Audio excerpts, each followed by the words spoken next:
की सध्या खूप ले ऑफ्स चालू आहेत आणि सगळे सध्या गॅसवर आहेत.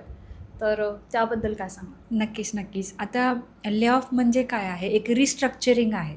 जसं की आपण बघतो every year financial cycle revise होते. हो.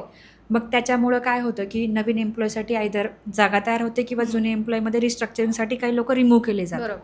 आता फॉर एन एक्झाम्पल एखादी वर्ल्ड वाईड मोठी कंपनी आहे आणि त्यांचे पूर्ण जगामध्ये 7 ते 10 लाख एम्प्लॉयी आहेत. त्यांनी जर ठरवलं, की आम्ही 1% एम्प्लॉयी काढतो, तरीसुद्धा 70,000 आकडा येतो. ओ. 10% हो, जरी केलं तरी सुद्धा बरोबर आहे. किंवा एक 7,000 तरी नक्कीच येईल. करेक्ट. तो आकडा बघून आपल्याला असं वाटतं की खूप मोठा काढलाय, पण तो वर्ल्ड वाईड असतो. हम्म. काही लोक USA मधून असतील, काही इंडियामधून हो. असतील. त्यामुळे मला असं वाटतं त्या गोष्टीला घाबरलं नाही पाहिजे. दुसरी गोष्ट कशी असते की जे लोक कमी किंवा आपण म्हणतो ना लेस प्रोडक्टिव्ह असतात, लेस, तर त्यांची रिप्लेसमेंट लवकर होते. त्यामुळं जे तुम्हाला लेटेस्ट स्किल आहे किंवा जे तुमच्याकडे अपडेटेड नॉलेज आहे, ओके. यामुळे तुमचा जॉब सेव्ह होऊ शकतो. बरोबर. त्यामुळं कंपनीकडे जर नवीन प्रोजेक्ट आले तर मी रेडी आहे त्या कामासाठी. हे रेडीनेस आपण दाखवलं पाहिजे.